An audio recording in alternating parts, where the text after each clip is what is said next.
Uh, Good morning, friends. Myself, Manoj Kumar Chitare, Assistant Professor, Hirashugar Institute of Technology and Associate.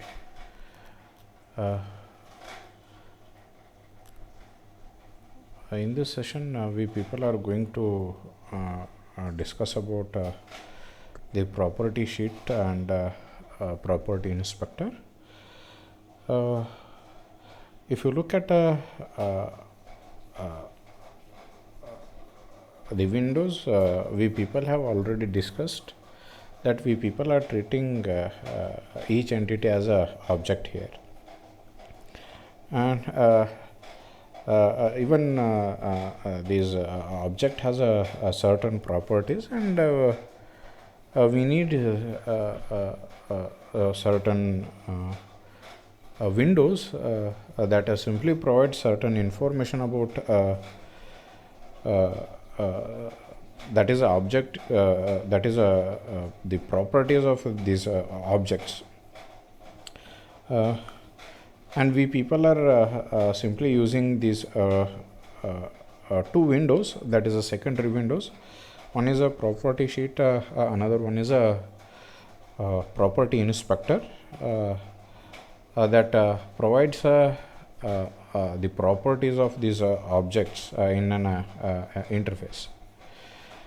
The properties of an object in an interface can be displayed in a variety of ways, or a number of ways we can use it. If you look at the a file that is present on a screen, that provides a certain information associated with it.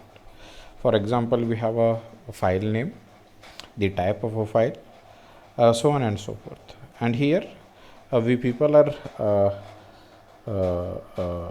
using two approaches or two techniques that displays the properties. Okay, one is the property sheet, another one is a property inspector.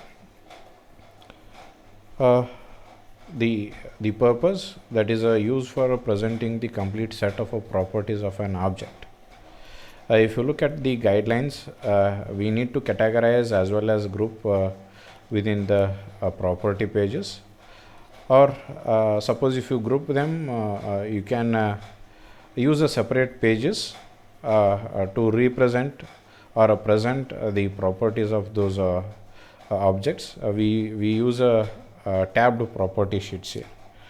Okay, I use a tabbed property pages for grouping peer related property sets, and most of the time we people simply include some sort of a command buttons like OK, cancel, apply, reset, other if necessary. For a single property sheet, place a command on a sheet. For a tabbed property sheet, we need to place these command buttons outside the tabbed pages.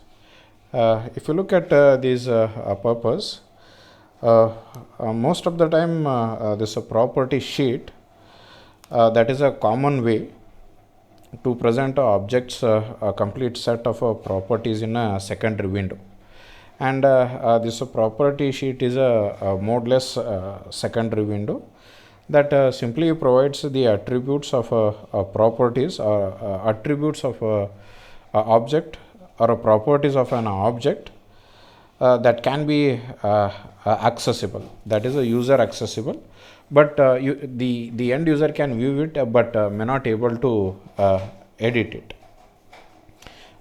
If you look at the properties, that is the property pages, most of the time these objects have a different properties or attributes, and based on that properties, we people are trying to categorize them as well as group them, and we people are getting one technique that simply navigates to groups of properties in a property sheet is nothing but it's a tabbed property page, where each set of properties are presented within a window in a separate page here.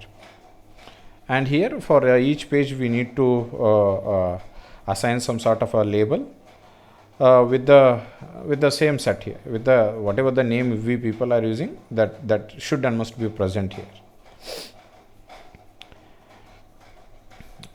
I use these tabbed property pages for grouping this peer related property sets here. Most of the time when it comes to the size, the windows has already defined certain sizes, okay, in terms of width and height. That simply we people are creating a window with a window smaller than its associated window, and smaller than the minimum display resolution. If you look at the values, most of the time in terms of width and height, we people are using the property sheet that is a 252 by 218, that is a DLU, that is a dialog unit. Another one is a 227 by 215 dialog unit. 212 by 188, that is another dialog unit we people are using. When it comes to the command buttons, most of the time we people are using the command buttons like OK, cancel, apply, reset. This property sheet typically allow the values for a property that to be changed as well as applied. And here we people need to include these buttons, that is a command buttons like OK, cancel and apply. Reset button, reset, that is a reset command button to cancel the pending changes without closing the window, can also be included here. Suppose if other command buttons needed, based on the necessity you can include it. And most of the time we people are simply avoid the help command button here. If you are interested to use it, on that case you need to simplify the window here. When it comes to the command buttons that what we people are using in case of a tabbed property pages or sheets, they should and must present outside the these tabbed pages. Suppose if you include the these command buttons within a page only, on that case whatever the actions we people are performing, that simply applies to that particular page only. So for that purpose, if you want to apply certain actions to all the pages, in that case we need to include this command button outside the these tabbed pages here. This is a single Microsoft Windows property sheet we have that simply deals with time and display properties. We have simply assigned that a name, that is the same name as the title here, that is a title bar consists the same name. And apart from that we people have included command buttons like OK, cancel and apply here. Apart from that, even you have some sort of control buttons that provides the closing of this particular secondary window. We have a tabbed property sheet that associated with a font here. Okay, we have a property that is associated with the characters, that is nothing but a font, the character spacing, the effects, all these features, that the attributes or properties that are associated with character are simply grouped based on these properties. We people categorize them and we simply present them in a separate pages here, a separate pages here. The next one, we have a property inspector. The purpose of this property inspector, for the use of a display only most common or frequently accessed object properties, and the guideline here is make changes dynamically. Here we people are displaying most common or frequently accessed properties in a property inspector. Okay, you can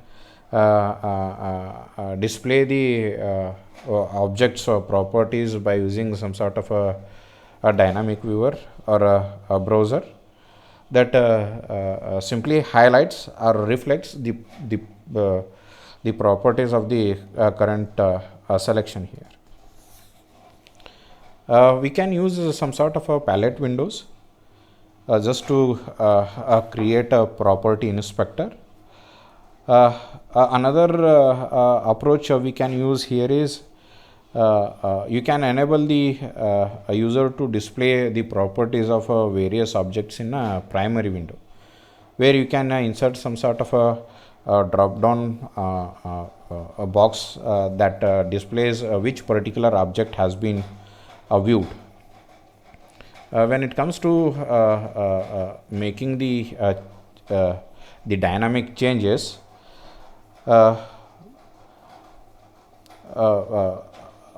user can make these changes in a property inspectors, and that should and must be made dynamically. That is, the property value in the selected object should and must be changed as soon as the user make the changes in the related property control here. If you look at this particular scenario, that simply provides the information.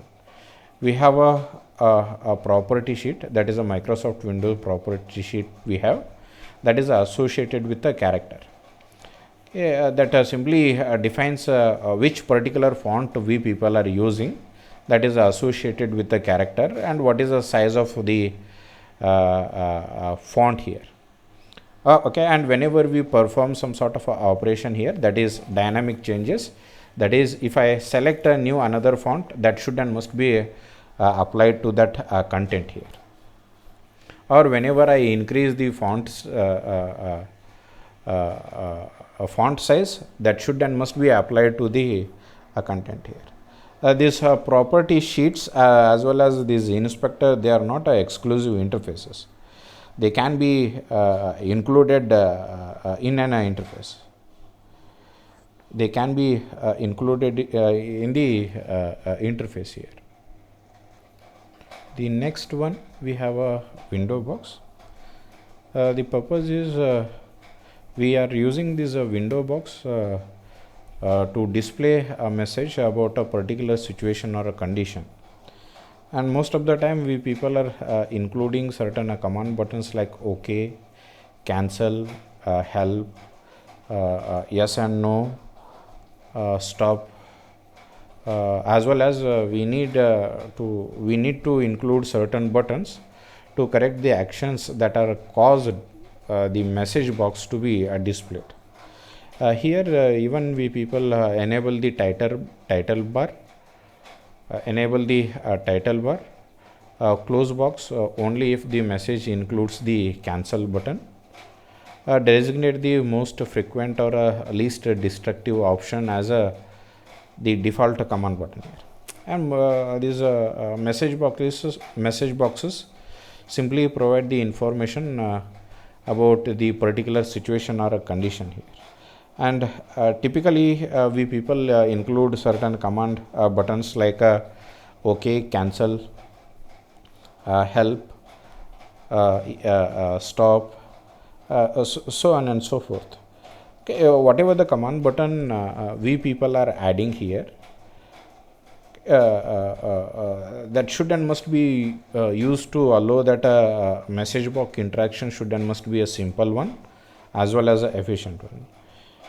If you look at the Microsoft Windows, what they suggest, suppose for example, if a messenger requires no choices, but only we need a acknowledgement, on that case we people simply need to include a OK button, and optionally we need to include the help button. Suppose if that a message requires the some sort of a choices that are made by the user, on that case we need to provide the option for each we need to include the command button for each option here, as well as we need to include OK and a cancel button whenever the user has the option of continuing or stopping that particular action.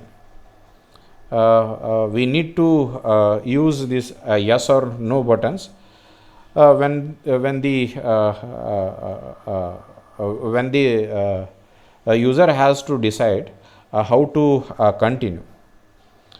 Okay, on that case, suppose if we have facing some sort of ambiguity in selecting some sort of choices, on that case you should and must include certain command buttons like save and delete here. When it comes to this stop button, suppose if a cancel is used as a command button in the message box, on that case maybe that simply provides some sort of the ambiguity whenever we people simply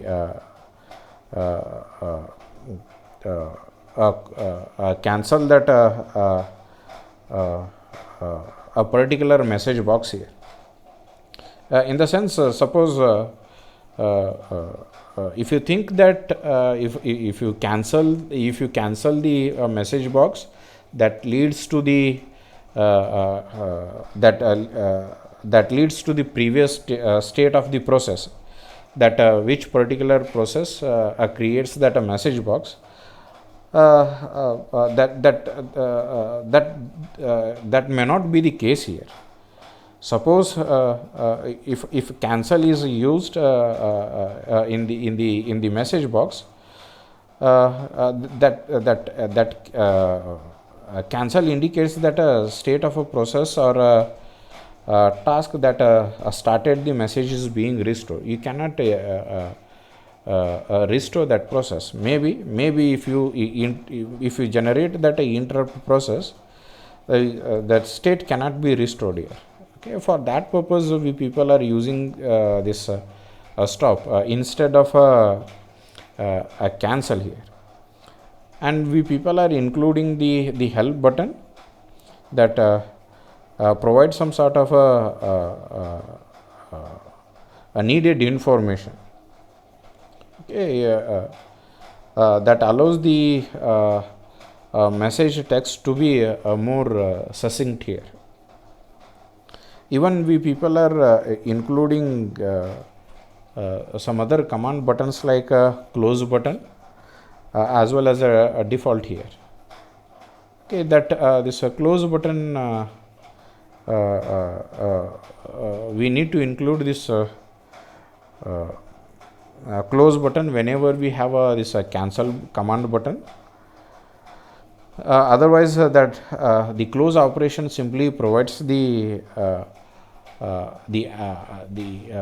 ambiguous meaning here. The default button we people are including that designate the most frequent or less destructive option as a default command button here. If you look at this scenario, we have the message box where we have that provides a certain information here about the particular condition, And after the here we have already included the close button, that is the control button we have. Okay, because this message simply consists the cancel button. Okay, apart from that, we people are including some command buttons like retry. Even we need to add certain command buttons here that provide some sort of information to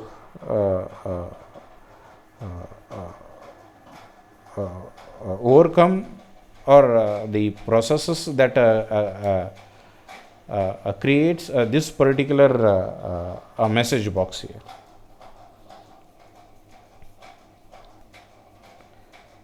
The next one we have the palette window.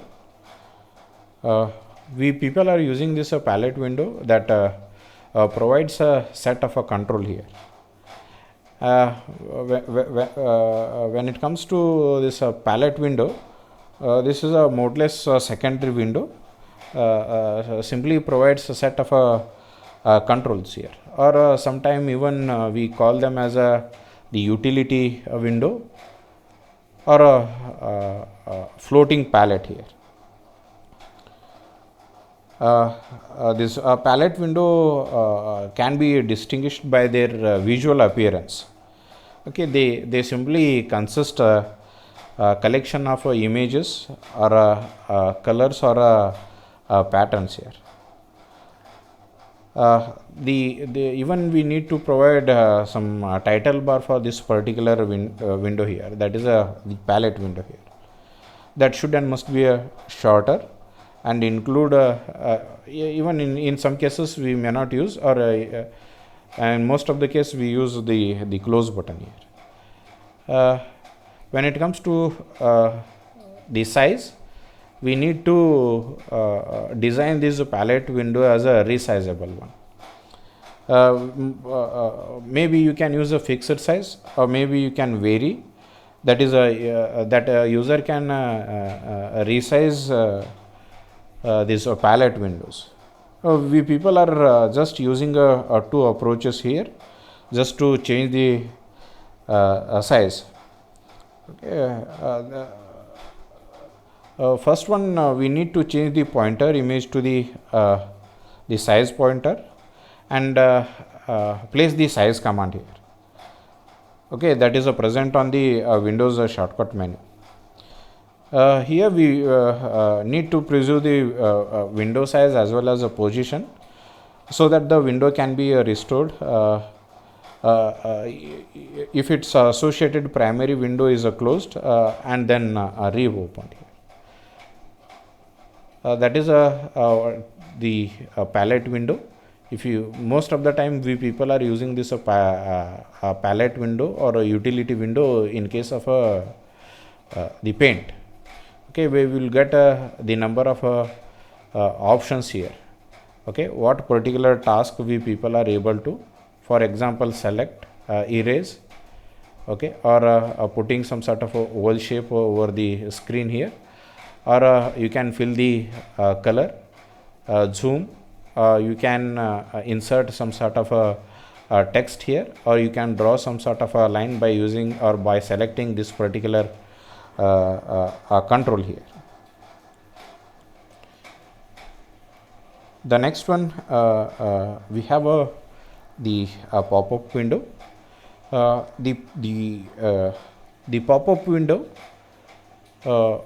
we are using these pop-up windows to display the additional information when abbreviated form is the main presentation.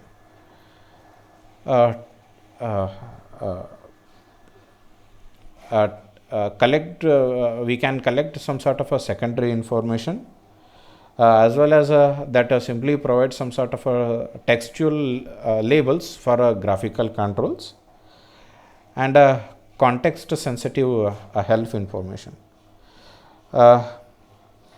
Most of the time these pop-up windows simply used to display the additional information when the abbreviated form of information is the main presentation style or a technique we people are using here. Most of the time that provides some sort of a contextual information where we can use some sort of a tool tip as well as a balloon tip that provides the names for a control in a graphical toolbars.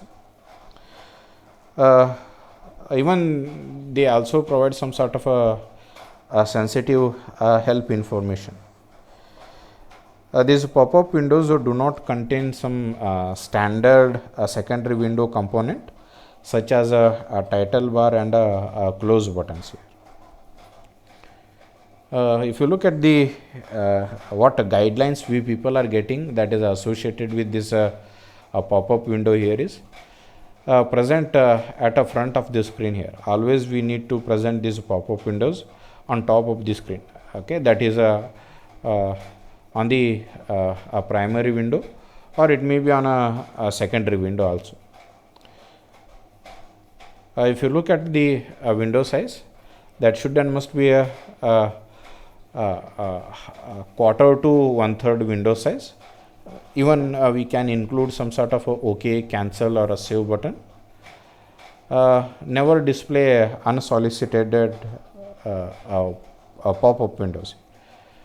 This is the pop-up window we have. Whenever we take the pointer over the title bar, and if you press the right button, you will get this a pop-up window that provides a sufficient window that includes the certain operations like a close, move, size, whether you are willing to place it on a always stop or not.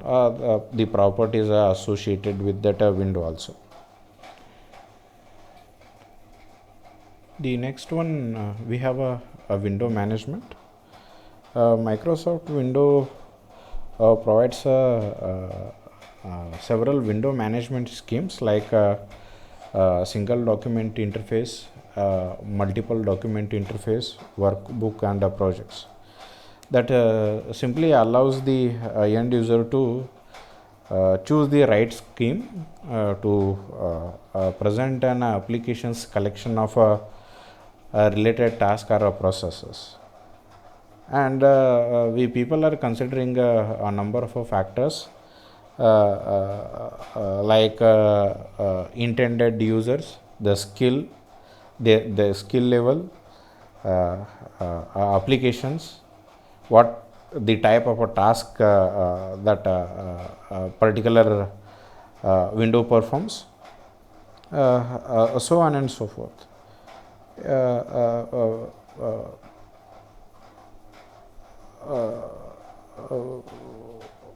These window management schemes are not a exclusive design techniques. They may be combined or may be designed or developed by others also. When it comes to single document interface, that interface can be established using a single primary window.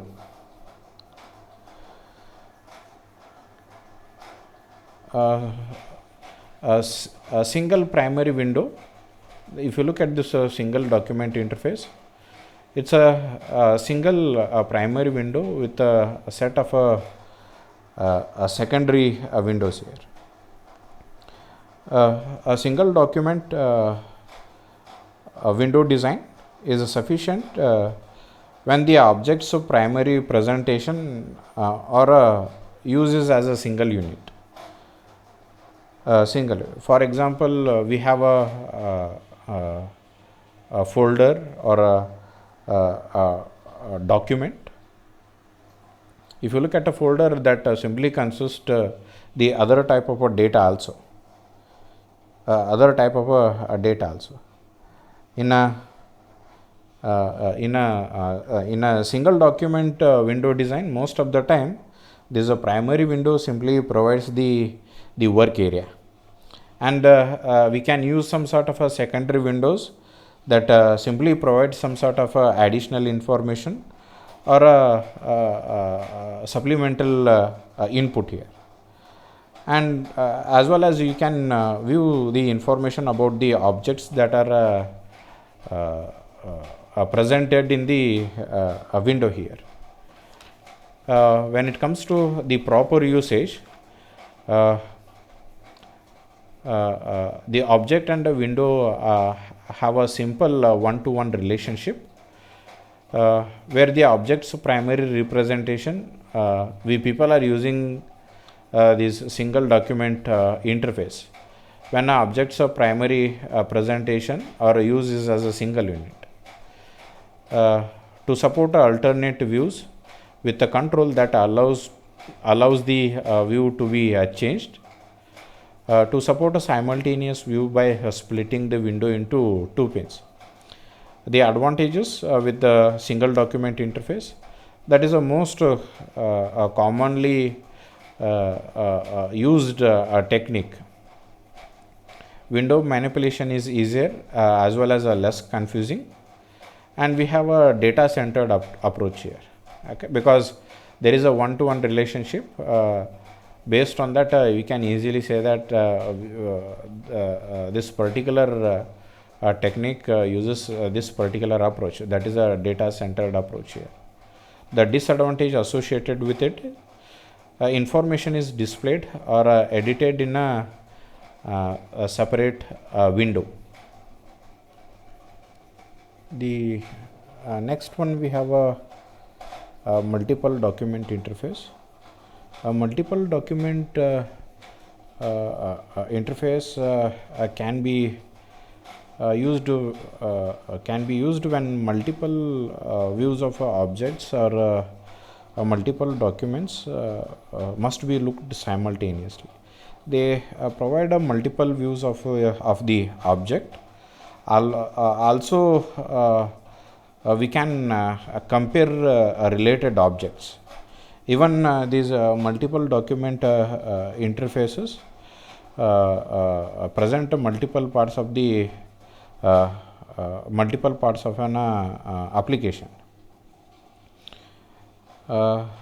This window may be referred by a name that describe their content, such as main in the Windows Program Manager. When we minimize these windows, they are simply displayed at the bottom of their parent window in a iconic form here.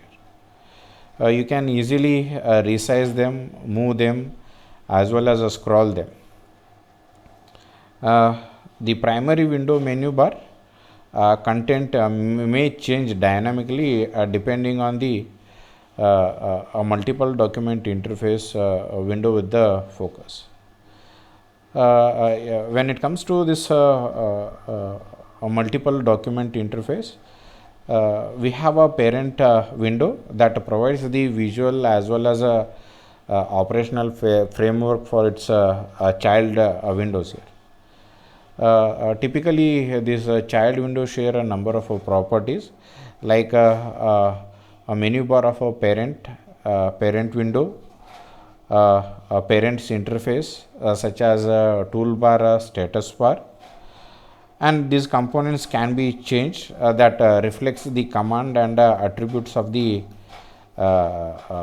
child window active at that particular moment. Even we people will receive some sort of a secondary windows, and these windows will simply displayed as a result of a interaction between the parent and the child. Maybe we will get some sort of a dialog box or a message box or a property sheet, etc. They are typically not at all contained or clipped by the parent window here.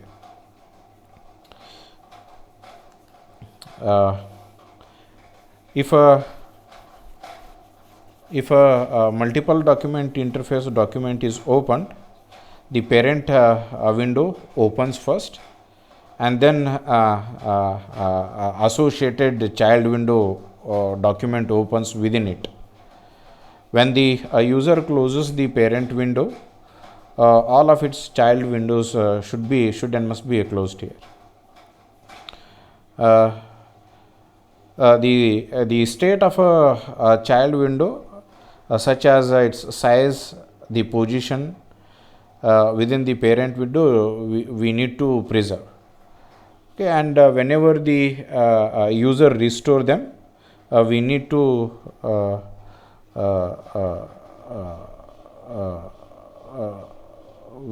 use those size as well as a position for those child documents here. If you look at the description that associated with this multiple document interface, it's a technique for managing a set of windows where documents are opened into windows. They simply contain a single primary window. We call them as a parent. A set of related documents are a child window. They each also essentially a primary window. Each child window is constrained to appear only within a primary window or a parent window. The child window simply shares the parent window's operational elements like a menu, a toolbar, status bar, etc. The parent window's elements can be dynamically changed that reflects the requirement of the active child window here. When it comes to the usage, these MDI used to present multiple occurrences of an object. We can easily compare the data within two or more windows. Presents the multiple parts of an application. They are best suited for viewing the homogeneous object type. We can segregate the objects and their windows used in a task here.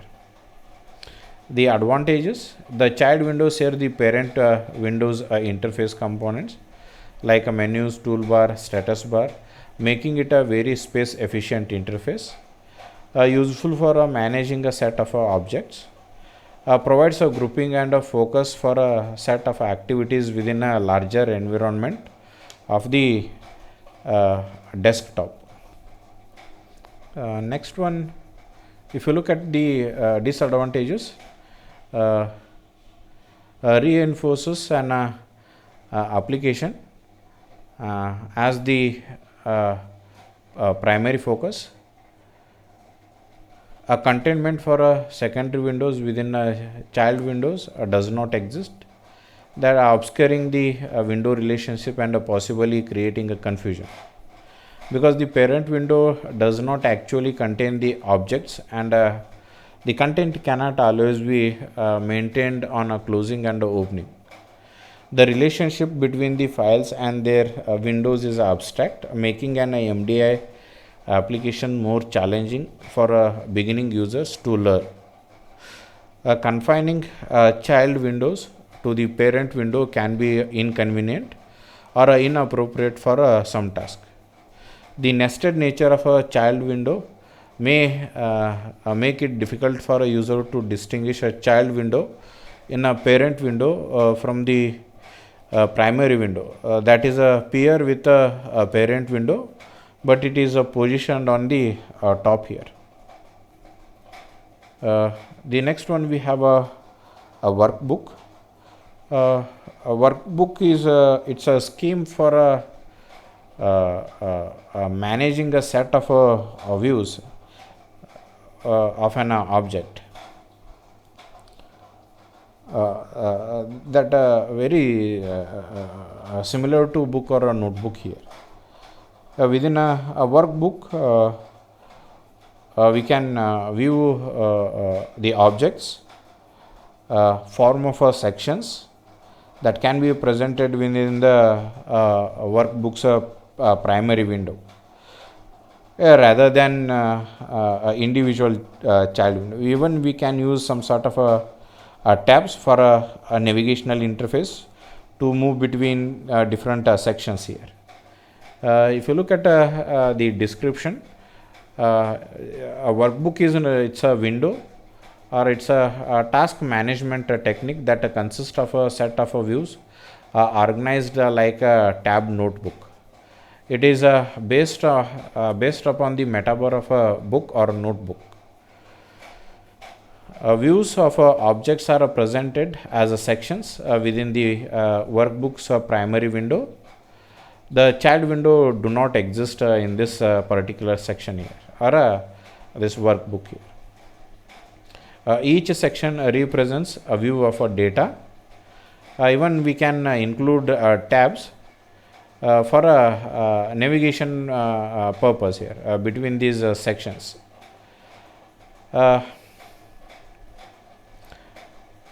Its characteristic and behavior are similar to those of the multiple document interface, with all child windows maximized. The proper usage: to manage a set of views of an object, to optimize a quick navigation to multiple views, for a content where the order of a section is a significant one.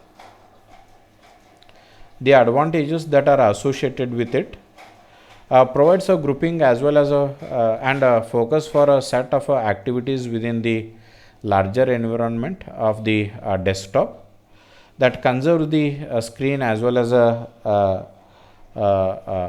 conserve the screen's real area,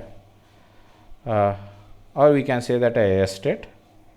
Provides some sort of a greater simplicity of the single document window interface, that provides a greater simplicity by eliminating the child window management.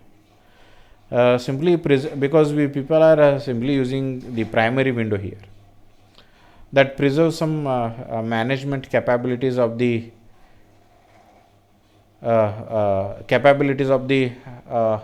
multiple document interface. The disadvantages: we cannot present simultaneous views here. The next one, we have a project. They are very similar to multiple document interface, but they don't contain or consist child windows. Whatever the objects that are represent here, the objects are represented by icons. Within it that can be opened into primary windows. That simply we have a primary window. Okay, they are the peers that are associated with the parent one. Here we have objects. We people open these objects into a primary window, and this primary window acts as a peer to the parent window here. These primary windows or the opened peer windows, they do not share the menu bar that is associated with the parent one. Each opened peer window within the project, they have their own menu bar as well as other interface elements, and each peer child window have its own entry in the entry on the taskbar here.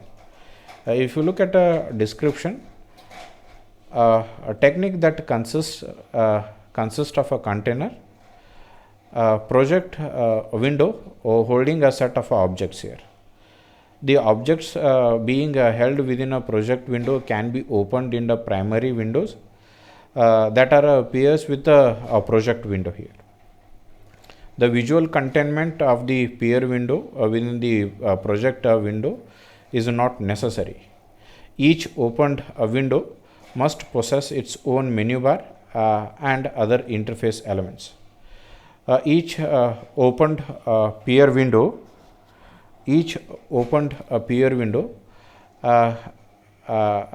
can have its own entry on the taskbar. When a project window is closed, all the peer window of the object also close here. When the project window is opened, the peer window of the contained objects are restored to their former position. That is nothing but you need to preserve the position of these windows here. That is a project windows. The peer windows of a project may be restored without the project window itself being restored. The proper usage: to manage a set of objects that do not necessarily need to be contained, when child windows are not to be a constraint. The advantages: provides a grouping and focus for a set of activities within a larger environment on the desktop. Preserves some management capabilities of the multiple document interface. Provides some sort of a greatest flexibility in the placement and arrangement of windows. The disadvantages: increased complexity due to difficulty in differentiating peer primary window of the project from windows of other applications. In the next class, we people are going to discuss organizing window functions. Thank you.